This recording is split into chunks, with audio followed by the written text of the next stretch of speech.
Hey, how we doing? Welcome to another episode of the Contagious Leadership Podcast. Laurie-Ann, are you ready? I am ready. I love this guest. She's a personal friend, former client of mine. So I'm so excited to have her here.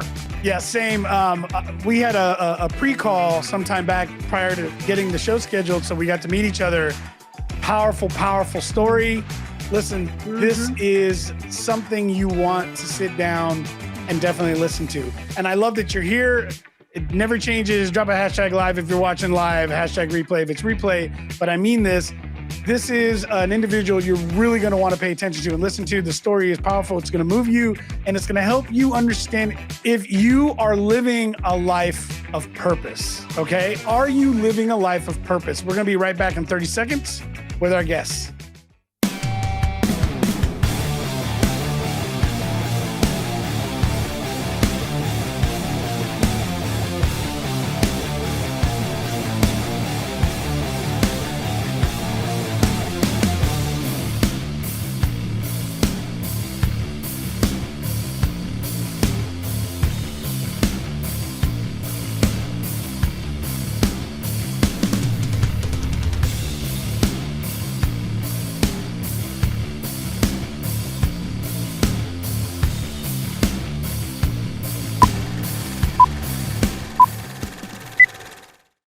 Sarah, welcome to the show.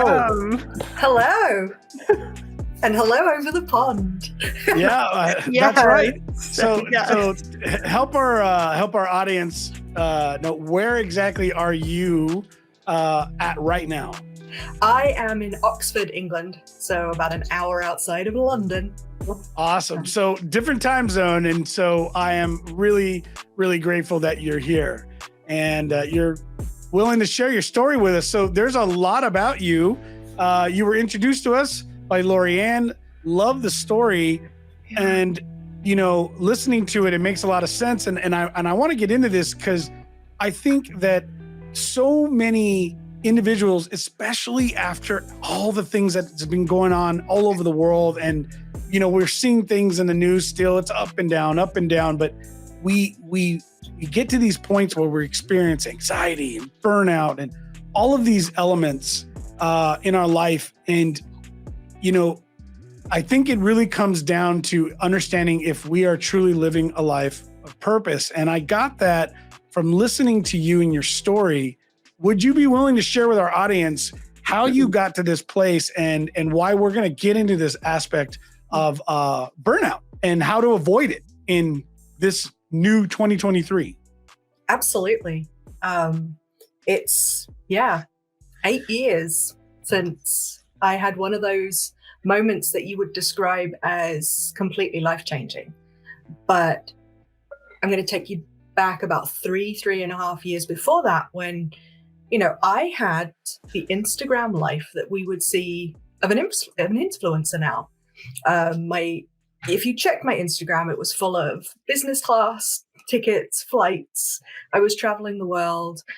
I was always in exotic places. And yet I was pretty empty. I really enjoyed my work, but I was exhausted. And there's that times when you are tired. I looked after 50 different countries, 14 time zones, very rarely knew which one I was in. I had a housekeeper, a cleaner, and she would basically make sure that there was bread and milk in the fridge so that if I came home late at night, I could at least make a sandwich. But if you looked at what I portrayed to the world through all my social media, I was like this happy, up and coming, and, I was always chasing that next promotion, that next job title, the next big adventure. And yet I didn't really see much of anything. I got up, I went to work, I came home and I went to bed, and then I repeated it all the same the next day. But I never really understood how much was missing until you have those moments where, you pretty much give up. And I gave up that dream job to look after my partner, who was stressed at the time, and he was definitely close to burnout. I didn't know that's what it was, but 3 months later, he left me. So I've given up my dream job. I've been looking after someone who's seriously stressed. And I wasn't listening to my body either. my body was giving me all the signs that something was not quite right. Hmm. That cold that just won't disappear, those aches and pains that no matter what you do, you can't get rid of. And big trigger for me was always migraines. My triggers for those were lack of sleep, lack of hydration. And I would get them and, I'd take the pills and I'd move on. And at the beginning, they were probably maybe 1 or 2 a year. And by the height of my burnout, they were 25 days a month. So for 25 days a month, you are sat in the dark, cold, because that's what I needed to feel even slightly better. And that internal chatter starts. And it doesn't matter what your purpose is in life. When your head is going, you're awful, you're a failure, nobody's coming to look after you. If your parents find out about this, they'll be so disappointed. And all of this is what's being set up here. None of this is actually being said. None of it is anything to do with other people. It is what your internal chatter creates when your mind finally has a chance to stop. And I took a severance package because I missed a lot of work. And just before my 37th birthday, decided that I didn't want to see my 38th. I was done. I was in pain pretty much every day, and pain that I just wanted to stop. And I had left a job that I was good at.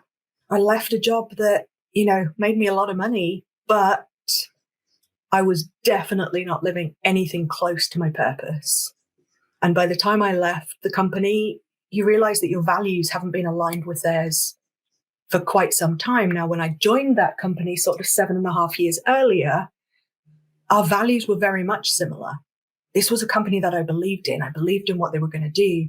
And then over the years, you see decisions being made and restructures and reorganizations, and even just changes in teams. New people start, training seemed to go in a different direction. But by the end of it, you realize that your values aren't being met by going to work anymore. But because you don't really know how to make any different choices, and you've got this internal chatter telling you that you're useless, that you just kind of go, you know what? I'll just keep going to work. It's the one place I don't have to make the decisions. My boss does. My boss tells me what to do. They give me the deadlines. I turn up to work. I do it and I get paid. I don't have to think about the consequences or whether I'm truly being fulfilled. I just have to go and do. So my whole life at this point is not about being anything. It's about just getting through 24 hours every day with hopefully not a lot of pain. But as I said, having made that decision, I came up with a plan. I'm a planner. I like having a checklist. I also didn't want anybody to know what I was thinking. So my plan was pretty, I suppose, intense. I did everything I could to hide the fact that I was having suicidal thoughts. I picked a date. I decided how I would die. But in the 6 months up to that date, so this wasn't a drive to CVS, pick up some pills and do it. It was planned. And everything was planned. The will was written, the letters were written, everything was packed. And I went on courses. I learned how to be a speaker during that period. My first ever speaker training was during the period where I was planning things. I was building, we were talking earlier about you building the studio. Yeah. I had somebody build a website during the 4 months leading up to what would have been my expiry date. A website that would never, ever have seen the light of day. But to the whole world, I was building a website. Therefore, I was planning for the future. Wow. So before you finish some of the story, did you understand what burnout was at that moment? Did you understand what had happened physically, mentally to your body? I knew I had pushed myself to a level of exhaustion that my body could no longer heal from. What I didn't appreciate was how much damage stress was doing to my body. And I lived in Switzerland in a city where burnout was mentioned probably in every other conversation. but you never think it's going to happen to you. You never think that's what it is. I put all mine down to my migraines having gone chronic, but migraines going chronic, as in they're more than 15, 16 days a month, is down to other factors. And those are hormonal changes that happen when your body is under constant stress. You go back to when we lived in caves, when we foraged for food, our DNA is not much different to that now. And all of the things that we have to deal with stress were for a time when our stress would be maybe those 5 minutes that we were running away from a saber-toothed tiger as it chased us up a tree. And as long as we got safe, our body could then reset. We'd probably sit around the fire, chew on a drumstick of something, and body would replenish. People would tell stories, and life went on. But today, we tend to have those stressful periods more often than not. We're trying to do marathons on genetics that were made for doing sprints. Our bodies being under stress 24 hours a day, 7 days a week is not what our bodies were built for. And so it's those little things that you find, and we'll talk about them later, that actually allow you to break that cycle of stress that helps you recover from burnout. And once you know those in advance, means you shouldn't burn out in the first place. That's, it's interesting, Laurie-Ann, we've had some other really incredible speakers here that have come to understand the psychology of things, right?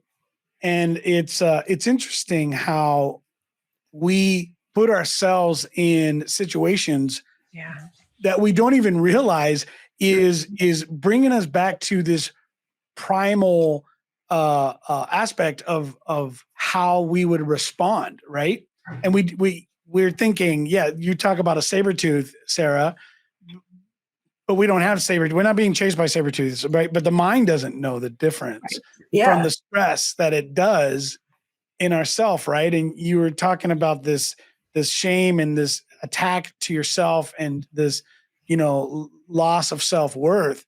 And it's interesting because I learned recently that another interesting piece about the brain is that the brain, when we pull out memories that are bad and we speak negatively in ourselves, it doesn't know the difference between a memory or if it's current. So we put ourselves through that emotional pain all over again. Like we just pull ourselves right back into that. And the damage is huge, right? It's enormous. Our brain is only working on two questions. Am I safe? Or can I get safe? Yeah. And whether that's from a saber-toothed tiger chasing us up a tree, or whether that's the boss hounding you with a deadline, or road rage because you've got to pick the kids up from soccer practice, all of these things come down to the same thing. Am I safe? Can I get safe? And when I'm safe and the body understands that you are, then it can stop producing cortisol, adrenaline, and all the stress hormones. Laurie-Ann, you looked like you were gonna make a comment. Yeah, go ahead. Yeah, I feel like with all the demands, and especially the past few years, like the stress levels have like let's just say, for example, it's at this level and we just get used to it. So then we add on something else and it's like, okay, I have to get used to this level. And I don't even think that we even realize that we are constantly, shall I say, raising the bar on our tolerance for stress. And that's not to glorify stress by any means, because it's still doing havoc on us internally, like Sarah's been sharing with us. But I think just our tolerance, and it could also just be like we're looking around at other people because we're watching them and like, oh well, they're able to do all of these things. For now, I should be able to do all of these things. Yeah. We're judging people's their front stage, and we have no idea what's really going on, internally or even in their mind by themselves, but we're constantly making interpretations about this. What would you say, Sarah, the Instagram life? The Instagram life. Yeah. You would have no idea that behind those pictures of me always going with champagne in business class was somebody who had no idea where she was most of the time. You know, I spent my time in hotels, airports, and offices. You know, I remember opening the curtains in a hotel that I had arrived to late at night. Next morning, opening the curtains, and there was a volcano outside the window. Not an active volcano. That would have scared me. But you open it and you're like, whoa, I didn't know there were big mountains here. And then they're like, oh, yeah, there's big mountains everywhere. And they, you know, you drive to work and, oh, there's one there. Oh, there's one there. But you haven't seen it at all, because usually I had my BlackBerry in my hand and I was doing the BlackBerry prayer in the car. So I wasn't even looking out the window. Like, BlackBerry's too important. Prayer. Right. The BlackBerry prayer. It's good. That's funny. So I want to go back. I want to go back to this place where you're building this website.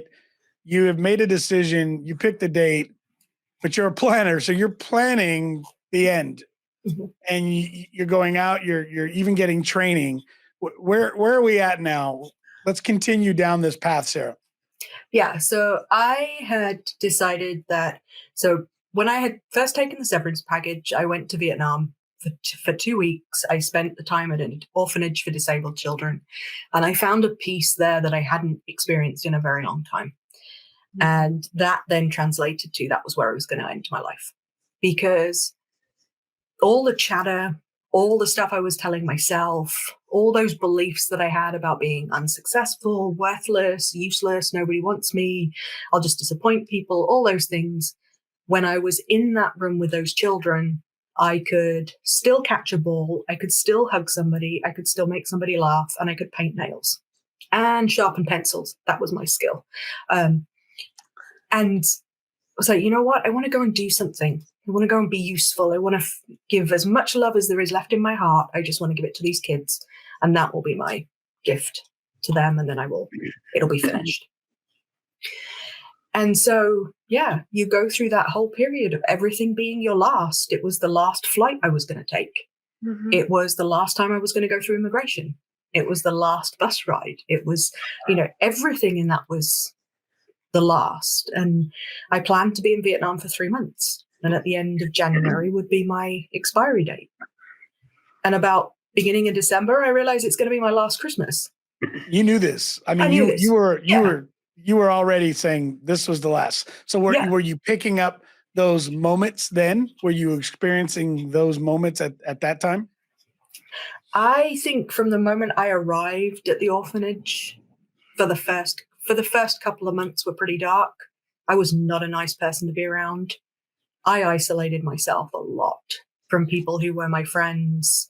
I didn't really speak to many people. It's not a surprise that the room of children that I looked after, most are dumb or have not been taught to speak for whatever disabilities they have. It was a very quiet room. Nobody in that room would say my name or could say my name. Children in the other rooms could say my name, and I very rarely went into them, but nobody in my room, room 5, could actually say my name. And they had the greatest 4 staff. You know, they would make sure I didn't cut my fingers off with a machete, and, you know, they would lend me a knife if I would be careful, and I was allowed to borrow the nail clippers to cut fingernails because painting long nails isn't quite as, it's a bit icky. But in all that time, all the memories I have of that time are very negative ones. You know, I notice, you know, and your Facebook memories pop up every year and you're like, yeah, those 2 months are not, I'm not even posting the good stuff. It's always questioning why and questioning the bad stuff. And I would post a lot of little, you know, I'd post a lot of photos with no comments. And everyone's like, oh, you must be having such a good time. And it's like, yeah, I'm just not telling you what's really going on. So here's a smiling picture of a child and me, you know, all's good. And that was the message that I gave to the world. But, you know, what was it, 2-3 weeks before Christmas? You're like, you know what? If it's going to be my last Christmas, then I'm going to be Father Christmas. I'm going to be Santa Claus in a country that doesn't celebrate Christmas. Except Coca-Cola would still put Father Christmas on the Coke cans. But I, you know, I'm 5'10" with curves. I'm taller than most Vietnamese. In fact, probably most of the population. I couldn't buy a t-shirt and trousers in the market, let alone shoes. So when you decide to be Santa Claus and you walk into Christmas Street which is a street that appears for 6 weeks before Christmas. I have everything you could possibly want. And you find a Santa costume that fits you as if it had been made for you. And we're talking everything: beard, wig, hat, jacket, boots, the lot. He's like, okay, here we go. I'll be Santa Claus. And yeah, you unwrap 180 lollipops and prep sweets and everything for children who have never really experienced somebody dressing up with them, let alone Father Christmas. And I took a moped taxi from our guest house to the orphanage that day. And the villagers, I think, still talk about Father Christmas being on the moped. They had no idea what was going on. Yeah, it was a day that would change my life completely. I spent the whole day handing out sweets and chocolates and being hugged and smiling. And that was probably the most difficult piece of that day. I don't think I was even consciously aware of it, but when you look back at it now, I probably smiled from 9 o'clock in the morning until 4 o'clock in the afternoon. Unending, smiling, laughing, joking. Now, what we know now about what that was doing to my head, how that was changing my brain's chemistry, was working wonders anyway. But just before we left that day, they told us that one of the little girls wasn't going to make it. She had been sick from birth. She was in the orphanage to die, basically, but she would not make it through the night, and they told us to say our goodbyes. And I went into a room I had never been in before to see a little girl that I had never met before. And I'm still dressed as Father Christmas. And I leant over her crib. She put her hand in my beard. And she and I breathed together. And there was a moment where you suddenly realize that this little girl has absolutely nothing in the world. And she's been given up to the orphanage to basically end her days there. She would never have been educated. She would never have experienced any of the things that I had in my life: family, travel, education. And yet, with a few hours left to go, she was still fighting for every single breath. She did not want to go. And there was I, stood, sharing this moment with her, not wanting to take many more breaths, I think, as I walked into that room. And I realized in that moment that I had a reason to breathe. That was the gift she gave me that day, was that there was a reason I'd gone through all of this. And there was a reason I'd had to go to the level that I was at in order to come out of it in that way. But I'll be honest, before that day, this whole start with why from Simon Sinek didn't fit my way of thinking, because I'm very much a what, when, why is the very last question. And yet in that moment, I found a reason to breathe. Not just to keep me alive, but that one day, what would success look like? And that was if one person told me they hadn't decided to take their life.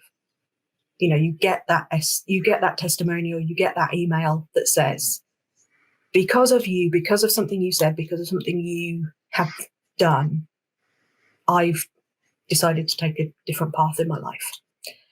And I left that, I was looking back on it now, it's probably one of the hugest moments in my life. And it was probably a couple of minutes long. I left the room. I took a deep breath, probably a deeper breath than I'd taken in a very long time. I enjoyed the dinner with my friends for Christmas that night. And when I got back to the guest house that night, there was one business card in my wallet and there was one book in my room, both by the same gentleman, a guy called Bernard Hiller.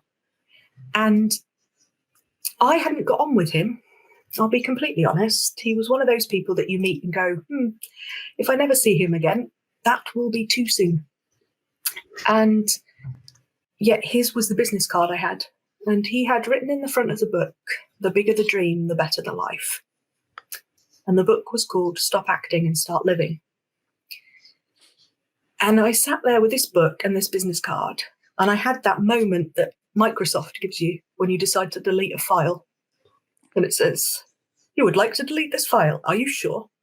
And I had that "are you sure" moment when I asked him for help. Because it was, if he says he'll help me, because I know at this point I can't get out of this black hole I'm in. I've created it with how I've seen the world, with how I've experienced with the world, but I cannot think myself back out of it. Even Einstein says the thinking that creates the problem can't create the solution. And that was so true. I could not think about burnout or migraines or my life or purpose in any other way than how it had always been. And in asking him for help, I had to do that one thing I had hated doing, and it was asking for help.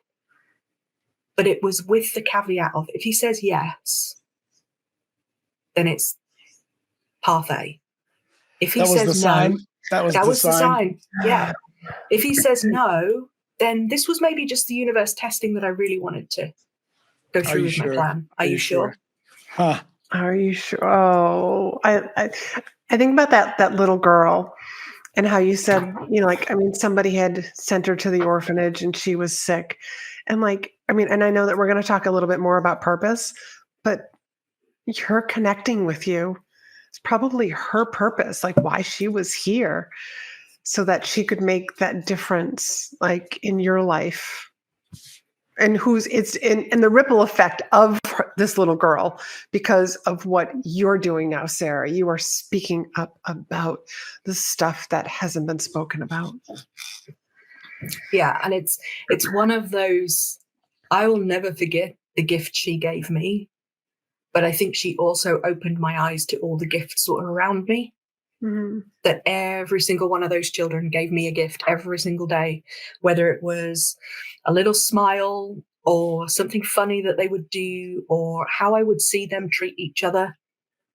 And you're like, you know what? And these children have no possessions. They share clothes and shoes and everything. And yet it's true. The people that have the least can often give you the most. Mm. It's interesting. It's almost as if she shared her last breath with you. If that was her gift, was a breath of life. And I think it's quite fitting that the name of your company is your reason to breathe. I think that's powerful, because this is a story of understanding yourself, but knowing that you had to go through this journey, and then recognizing that you can't get out of these situations alone. And I think that's what a lot of entrepreneurs, business owners, individuals across the board, but especially as we're reaching out and talking to people within careers, which I think typically this is what drives people into these areas of burnout. Would you agree, Sarah? Does it typically come from people that are trying to find purpose within their career and match these up? Yeah, and I think it's probably a good point to say at this point. I had done every possible training course out there. I had done leadership trainings and resilience training, stress management, time management. I had done them all, and yet I still couldn't, when it came down to it, actually create that in a way that my body could process the stress that it was causing. And it took. So the coach I chose was not a corporate coach, was not a business coach. He was an acting coach. And for the next 6 months, I went on, numerous masterclass with him. I did, one-on-one sessions with him, which involved me standing on a stage in Rome and singing Let It Go from Frozen. I did stand-up comedy in London about my own life, including this period, of the little funny stories that were happening in Vietnam. And I will say, during the first 6 months, he did not know what was going on in my head. because whilst I asked him for help, I asked him to help me be the best speaker I could be, because I was not ready to open up to what was really going on the day I asked for help. Okay. All right. So in all, I mean, okay, that makes sense. So he wasn't coming up with some crazy innovative way to get you out of suicidal thoughts and depression. I got an idea. Let's make it worse. All right, but what he did, and what every single masterclass, every single session with him, I took dance lessons, I took singing lessons, I did a dance class on the very first day of my very first class with him. I did a dance class where he vomited on the stage several times because I really wasn't fit enough to do such a class, and I had eaten completely the wrong breakfast. And yet, if any of you have seen Pitch Perfect, that scene, that's all we'll say on that. I'm just thinking that happens like right before every one of these shows. I'm like, or right after. What I feel like doing sometimes. I'm like, Jiminy Christmas. I wrecked that one. This is a real behind the scenes. It's behind the scenes. But everything that we were doing was about dreaming and about being creative and about looking at your life through different perspectives. And those different perspectives were not about you, they were about the scenes that you were acting and the emotions that you were trying to convey without speaking, and picking up all those tips. I was also in a class where I was not the best. I was not at the top of my class, in fact, far from it. And yet I was surrounded by people who dreamed. Every single one of those kids, because there was at least 12 to 15 years difference in age. Every single one of them wanted a recording contract or to win an Oscar, or they were dreaming. They were dreaming, and they had huge dreams. And you realize that in the corporate world, I didn't have dreams. Yeah, they hadn't got it stuffed out of them yet, right? I had a plan. I had my development plan, and I had my career plan and the career ladder, but there wasn't a lot of dreaming on that career ladder. Yeah. You're not allowed to certificates, right? You had some certificates, maybe a couple plaques, maybe a hang in there trophy, right? That's the positive reinforcement. Like, stick around. We'll give you another plaque next year, Sarah. Yeah, or the walk around passing out cookies. Heard that one too.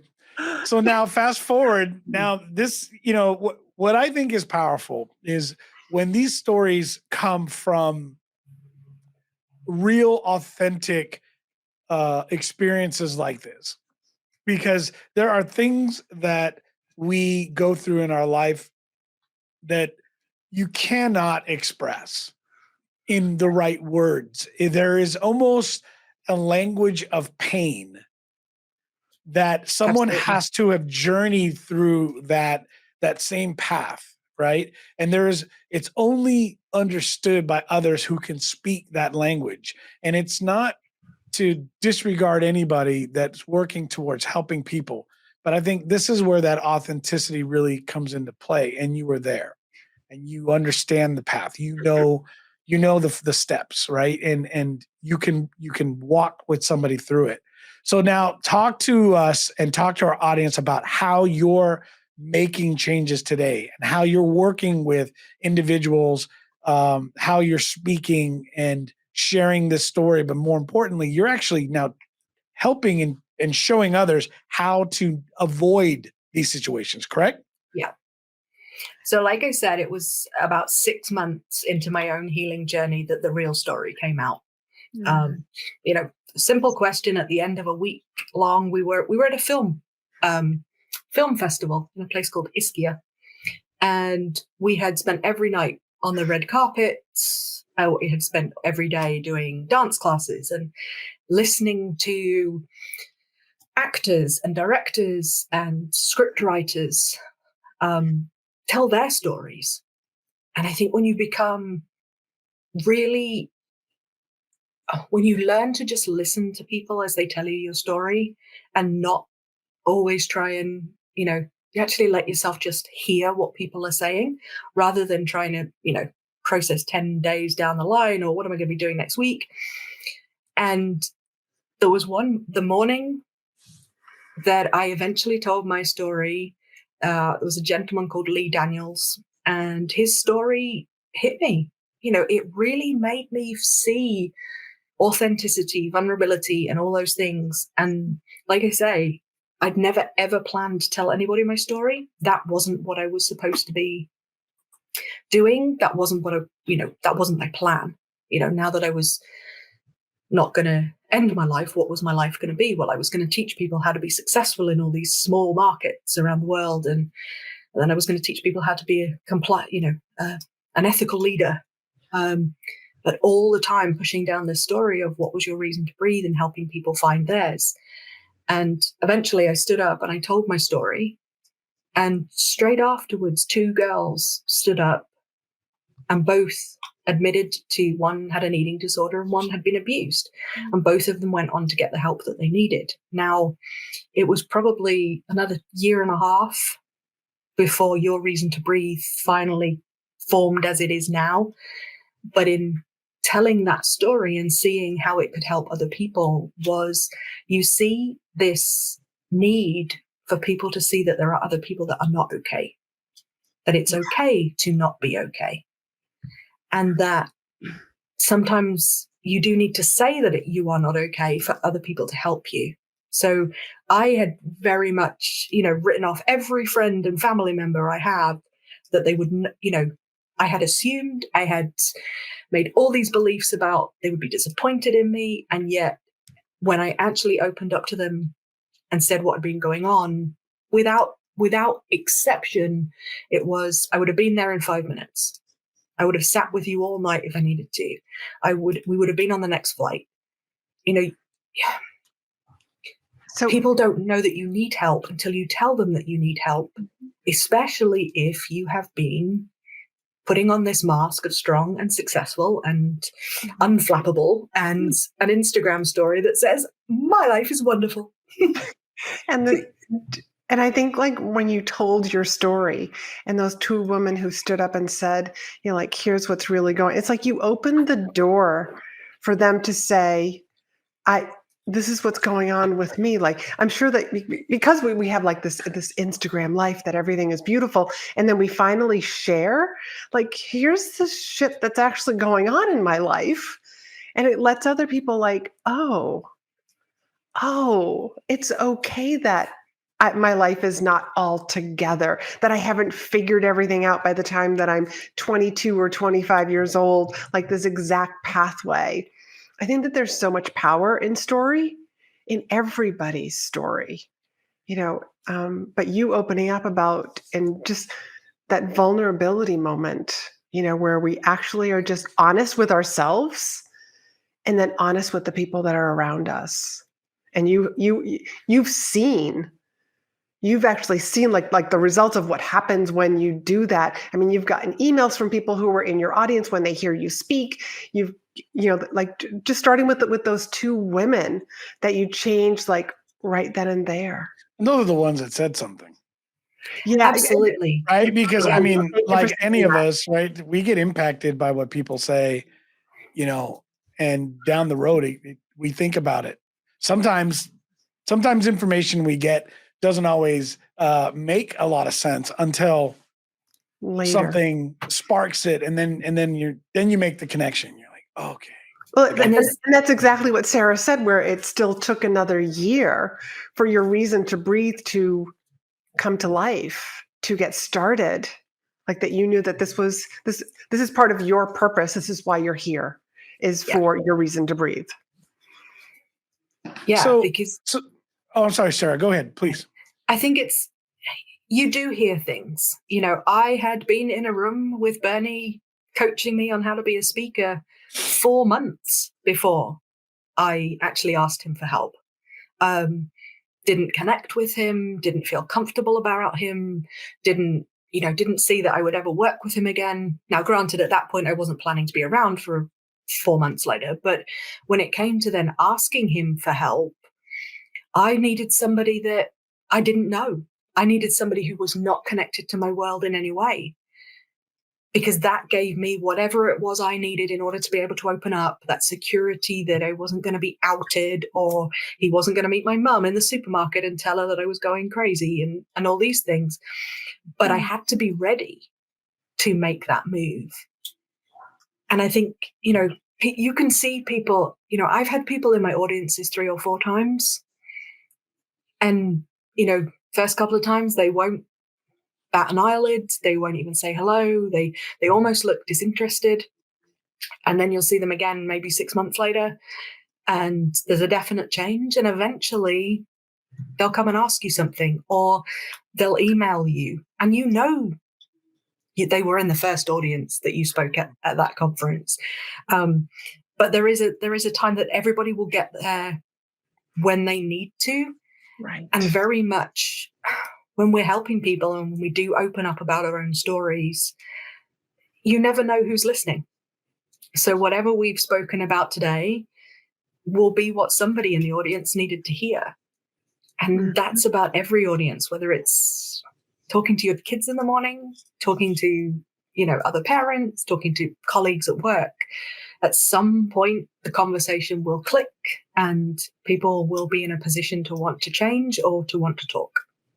Thank Sarah, you. that's so powerful.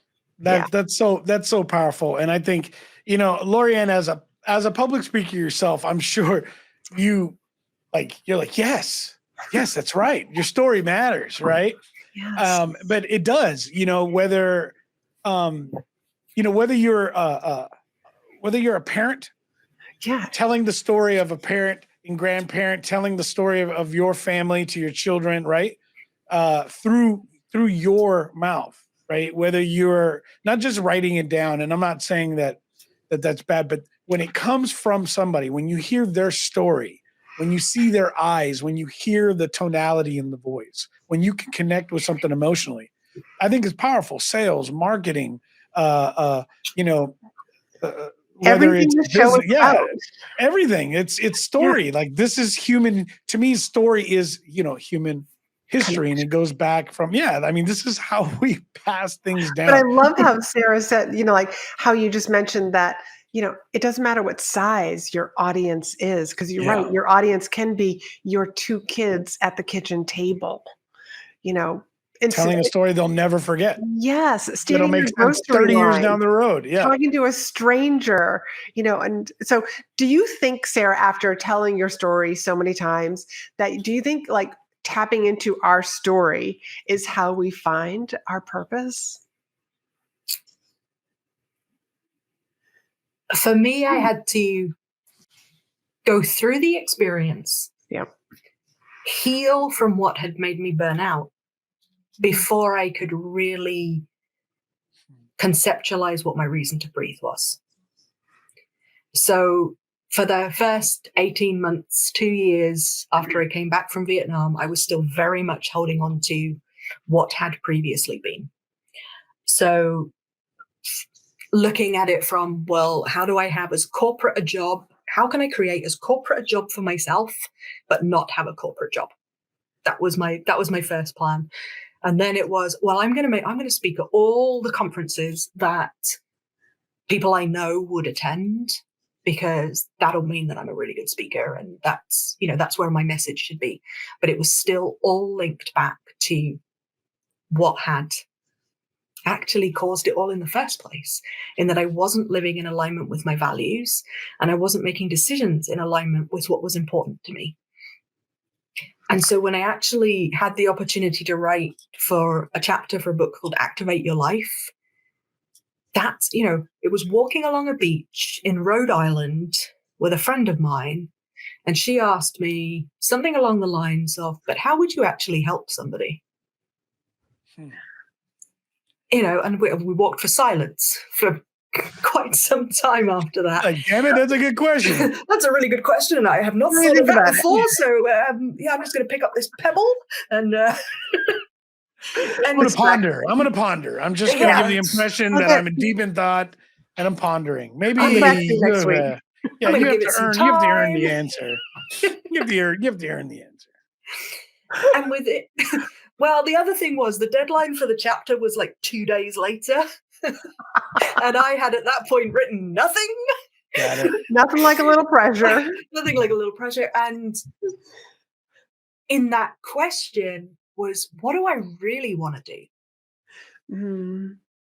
Not what does corporate Sarah look like? What does corporate but not corporate Sarah look like, want to do? And what if I was doing something, and there's a line from a movie called Center Stage, which I had always felt that line hit me, but it wasn't until that time on the beach that I really understood why. And the line is, what if I was doing something I absolutely loved and not just something I happened to be good at? Hmm. Ooh, that's a tweetable question. And I think Laurie-Ann. she's on it. Yeah, that is a tweetable question. I don't think I've ever heard anybody say that. No, That was new for say me. that again, Both of those were Sarah. great. What So if- what no, if I that's- was doing powerful. something that I actually enjoyed and made me happy, and not just something I happened to be good at? to be good at? Ooh. And when I was, I'm trying to write this chapter, I'm thinking of that quote would come up. I'm thinking about, well, what is it I really want to do? What do I want to, what is me? What am I? What do I want to do? How do I want to be in the world? And you sort of like, you almost have that little mini puzzle, and you start clipping things together and think, well, actually, it's got nothing to do with being a compliance officer. It's got nothing to do with, working in corporate. It's about making sure that somebody who's, getting stressed on a regular basis has the tools to never decide that they don't want to see another day, or they don't want to see their next birthday. And then the ripple of that no family member ever has to have the first Christmas without, or the first birthday without. And that for me was, finding that purpose. I love being on stage. I love talking. I love speaking. But I'd also picked up so many lessons at the orphanage and working with different cultures that actually it was about helping people to create a mental health toolkit for themselves, or, a first aid kit for those mental health days. It's not about just being sick. It's about having, you have a first aid kit at home. So if you're clumsy and cut your thumb whilst cooking, you have a plaster ready. You have a roadside kit. You got first aid kits in the home. You have backups for all kinds of stuff. That's right.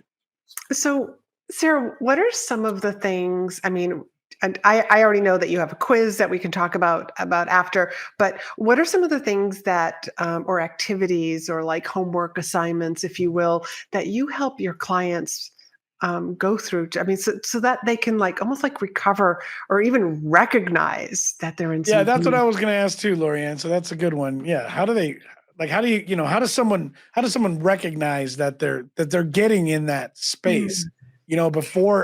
Before they get so far in a pit, maybe they don't want anybody help. Yeah. So Laurie-Ann mentioned a quiz. It's 15 questions, cosmopolitan style, yes, no, about, are you burning out? And it's the factors you may not necessarily think of, but, I'm always upset, or I'm always getting emotional. If you've not been an emotional person before, that's possibly a sign that you are stressed to the point that your body doesn't know how to react. But I will say this. Now, we here in the UK do not have medical adverts like you guys in the US, where you get all those warnings and all those things, Okay. You mean the disclaimer? The disclaimer. It's like 10 seconds of what the product is, and another 5 minutes of how you can die. Yeah. For taking this for heartburn. And I'm like, it's heartburn. So I'll just deal with it. I'm okay. Don't eat so many hot dogs, then you won't have heartburn, and we won't need to deal with this whole advert. However, when you have a dental procedure or procedure in the US, it will say do not enter into any contractual agreements or drive or operate machinery with it if you have sedation or anesthetic. Yep. And I use the same premise with my clients, that when they are in that deep, dark place, we do not start to change their life when they are in that hole. You want to get them back to a place where they are happy, semi-normal, in a more balanced state before we start saying, right, how do you want to change your life? Because that's quite a stressful question. You got for it most all people. figured out up till right now. Yeah. So since you were able to figure it all out, let's just go ahead and throw a few more things on that burner. Yeah, you seem to be doing okay. So let's hit you with a big one. Yeah. I know how we'll get you at it. We will shock you out of it. It is not about quitting your job. It is not about, leaving your partner. It is not about selling up everything and moving to the other side of the world. Some people, like me, needed that huge jolt for there to be any sort of movement in thinking. For other people, once we get them hydrated properly, sleeping properly, having regular meals, and more importantly, having periods every day where they are happy or experiencing joy or smiling is actually enough of a reset for the brain that the brain starts to feel more often that it is safe or that it is getting safe. And therefore the body actually then naturally starts to create those happy hormones. It creates versus protects, right? Yeah. Because the interesting thing is the body can't do both. So you go into the kitchen, you want to make a cake. There are two cakes. There is stress cake and there is happy cake. They have exactly the same ingredients.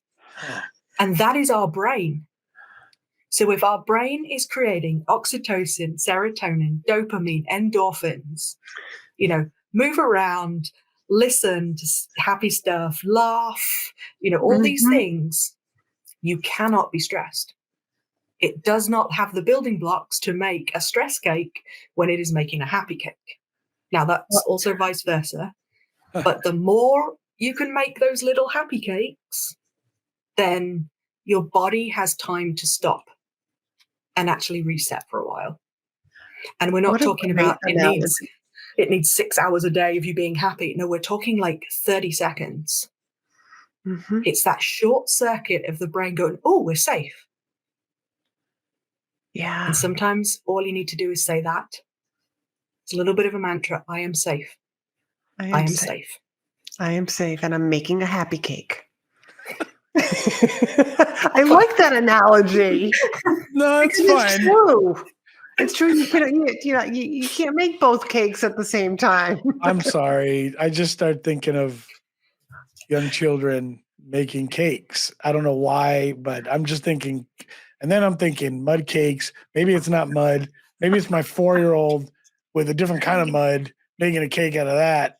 And I'm like, this is where my mind went. When you just happy cakes, stress cakes, makes sense, Sarah. But okay, let's turn it into pizza. Happy pizza or stress pizza. Sometimes opening the door to this is not always safe. And Sarah, he loves to cook. So the cooking analogy, I haven't figured out if it was a good one for him or what yet. No, actually, it worked. I thought it's like putting 2 cakes in a non-convectional oven on both trays, and I'm like, you're gonna screw up. You can't, like, you can't do that. That's what I thought. You already have space for one cake.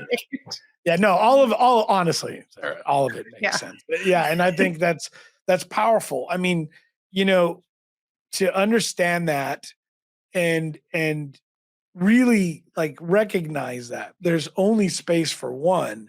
The great part is that they're identical ingredients. It's just which one you're deciding to make space for. Yeah. So it's not a process of I have to relearn something. It's just choosing which one you want to make more space for. Yeah, and I think that's pretty powerful. Go ahead, sir. The body can deal with stress. It can't deal with 24/7 stress. That's why we start to break down and burn out, and a lot of, disease and everything comes from the fact that our body is struggling. However, by giving ourselves a few minutes a day of something that makes us happy, I hadn't realized, my coach started something very similar with me. Was he asked me what made me happy, what brought me joy. And he asked me to write down 10 things and I couldn't.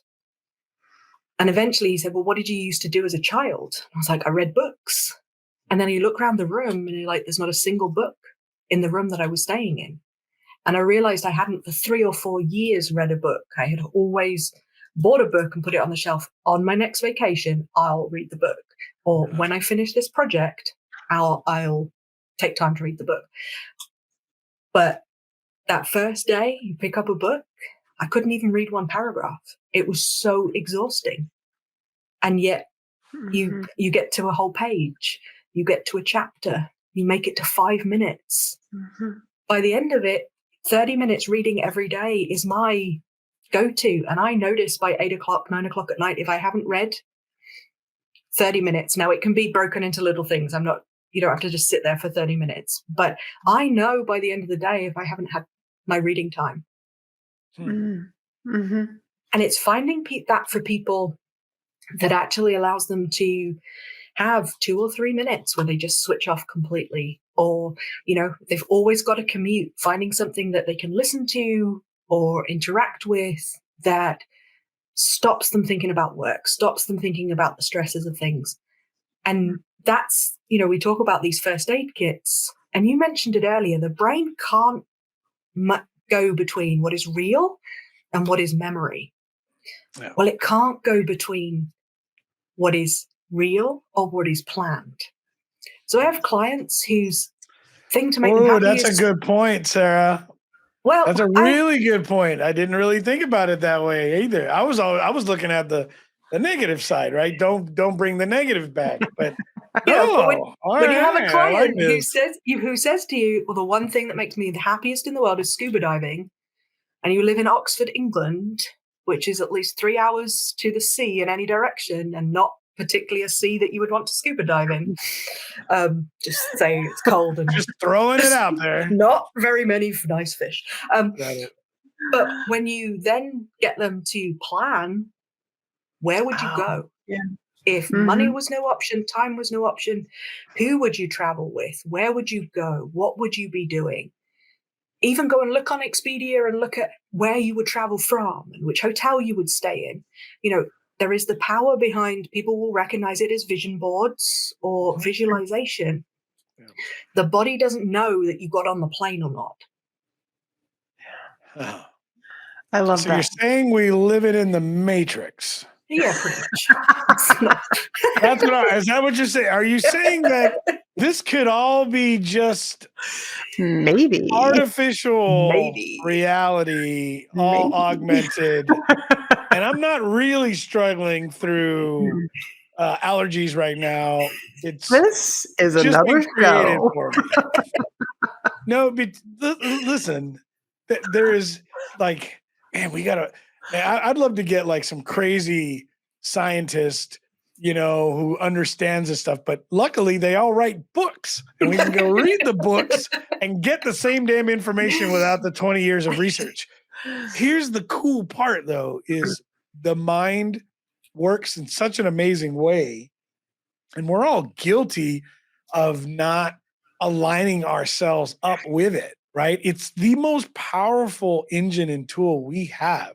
Yeah. And we can make it really, really work for us or let it work against us. I don't think we make it work against us. I think we choose not to have it work for us, right? And it's easy to do when we start to tell ourselves all the things that the mind will start to soak up and take in as reality. And it's one of those, growing up, I remember there were people in our life, don't say that about yourself. And I'm pretty hard on my kids about that too. Even my employees, I had a young man work for me that would insult himself when he made a mistake. I was like, listen, that ain't going to fly here. Like, if I'll call you stupid if you're stupid. I didn't say that. What I told him was like, you're not going to do that. If you're making a mistake is one thing, but you're definitely not going to call yourself an idiot. Yeah. Because that isn't going to work. Like, that's not going to do any of us any favors. And I've always been able to recognize that piece, but when we're looking at ourselves, I like the comment you made about Einstein. I've never heard that one actually. And that is a great comment, but it's just amazing when you start to bring this up. And I never thought about that, Sarah. This is huge for me as I'm thinking through it. The planning process, the positive aspect. Yeah, you could say words of affirmation, but truly, like, there's That's powerful. It's the same thing, right? We're lining stuff up. We're planning. We're looking into the future. We're dreaming. Yep. Because I And can tell you, as an entrepreneur, as a business person, or someone that was unhappy in a corporate world, that's one of the things I realized myself a couple of years ago. Like, wow, like I don't dream anymore. You don't dream. Where did we forget to stop dreaming? You know what I mean? My dream car, my dream house, And there is actual research that shows one of the biggest superpowers to that planning and visualization is the anticipation that it will happen, not that it actually happens. Like Santa Claus? Which is why you are more excited in the run up to a vacation than the actual vacation. Which is why people have that, 2 or 3 days before they come home, it crashes and people start arguing and things. And that's because the anticipation then is that you are going back to work or you are going back to normal life. Or back to something you're not happy with. Yeah. And in that, in the run up to a vacation or a trip or a concert or whatever, everything is super. Everything is amazing. And oh my goodness, I wonder if this is going to happen. And this is going to do, and we're going to do this, and we're going to eat that. Every single one of those moments is just firing your brain, and your brain doesn't know whether it's real or not. So it goes, we are safe because we are happy. Right. That is so true. That's awesome. That is so true. That's crazy. Yeah. This is powerful. Yeah. And now I'm thinking, I'm like, I'm supposed to host this show, so I should probably start talking. But I'm like, no, this is really cool. Like now I'm just thinking through it. Thinking moments. Yeah. Pause for thought. It's like Sarah on the beach. I'm just going to play with this pebble. I'm going to sit here and think. I don't have the answer, but no, this is incredible, Sarah. First off, the story is powerful, but that was the catalyst that brought you into where you wanted to be. You know what I think is really interesting is how it's almost the harder we try to search for our purpose. I personally believe the further away we get from it, versus searching in how to in finding peace or happiness in something we do. Like this is why I'm all about my employees, if they want to have a side hustle or something, like, yes, as long as it doesn't interfere, how can I help you? Is the other question. How can I help you do this? Because if it inspires them, if it's building something up, if they're excited about it, like, why would I want them to fear being excited while being in, my employment? I would rather them excited about whatever it is they're doing than them want to get away from this place and have excitement somewhere else. And then it just associates my environment that we're trying to create with, I'm not allowed to be excited there. Right. And so if there's good news, like, sure. Yeah, by all means, simple rule, like, hey, I still pay you. So as long as it doesn't interfere, we're good. Right. And if I can help you, let's get it done. But I want you to do that. I want you to dream. Because honestly, like, I want that. I want that influence. I want that excitement here. I want people to be, pumped up about this. And it's about, that example that you've just said, people being the same person, whether they're at work or at home or in their side hustle, and not having to create the person. I was suited and booted corporate trainer, not very happy, burnt out. Yet now, I'll get on the stage. I don't have the same anxiety. Things can go really wrong now. And it's like, you just roll with it because you are in a completely different headspace. Yeah, I get it. And it's allowing people to be in that headspace all the time and dreaming. And the benefits to you as an employer of happy employees. Yeah. Yeah. And finding your authentic self, and I think that's a process of I guess not trying so hard, right? It's just a process of going through periods of your life and realizing that these are learning times or building blocks. I've just had this conversation with one of my sons last night, and I've had this with some of my employees. My staff is in their 20s. They're a young staff. And I like to remind them that, like, this is the best time of your life because you get to go test and try everything out. Like there is no failure. Like none of this is failure. This is all about figuring out what is going to happen and just learning and building and running that one, to the end and saying, oh, that was the wrong way. Let's make a course change. There's nothing to regret in that time of your life if you're constantly moving and pushing forward. And I love that about that energy in that age group. Go ahead, Laurie-Ann, I'm sorry. Follow the clues. That's what I tell clients. Just follow the clues. And when you listen to Sarah's story, I mean, that's exactly what she did. Yep. Just even before she was following them before. Right. With the expiry date. I mean, she was following her clues, and if she didn't follow those clues, she wouldn't be where she is right now. Yeah.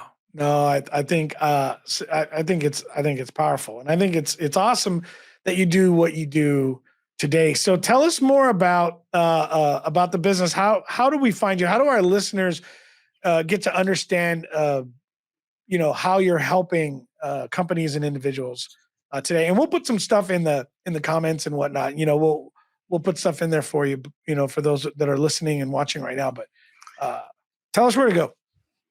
So you can find, we mentioned before there's a quiz. So we have a quiz called Are You Burning Out? And it's at yourreasontobreathe.com/quiz. Quite simple. Simple 15 questions. Yes, no. We'll give you the red flags. I take this quiz probably once a month. And if I'm feeling really, really stressed, but I can't seem to figure it out myself, then I'll take my quiz again.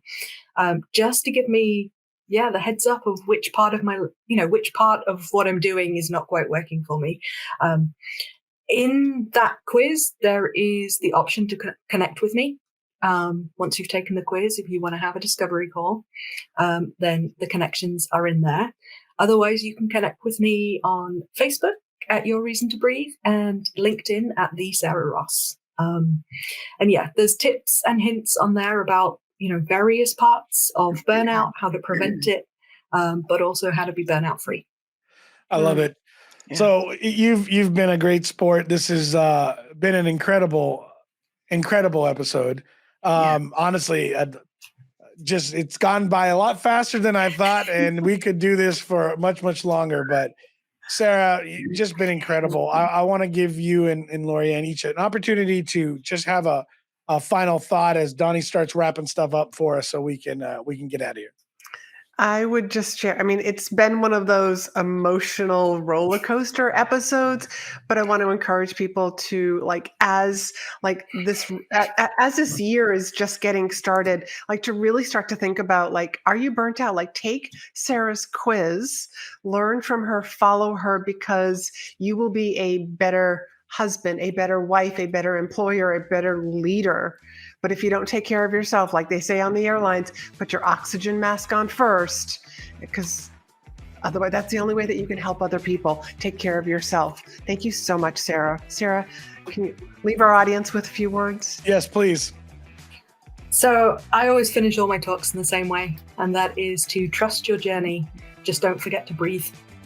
And really if it's not feeling right and you've got that gut feeling, or however you get the chills that something's not working for you, then breathe. Take some time, have a deep breath, and think about what would be a better option. But I have learned over the last 8 years that the journey has been exactly what it needed to be at the times it needed to be. And when it's been tough, it's not always been tough. And when it's been good, I've just learned to enjoy those moments. So trust your journey, but just don't forget to breathe.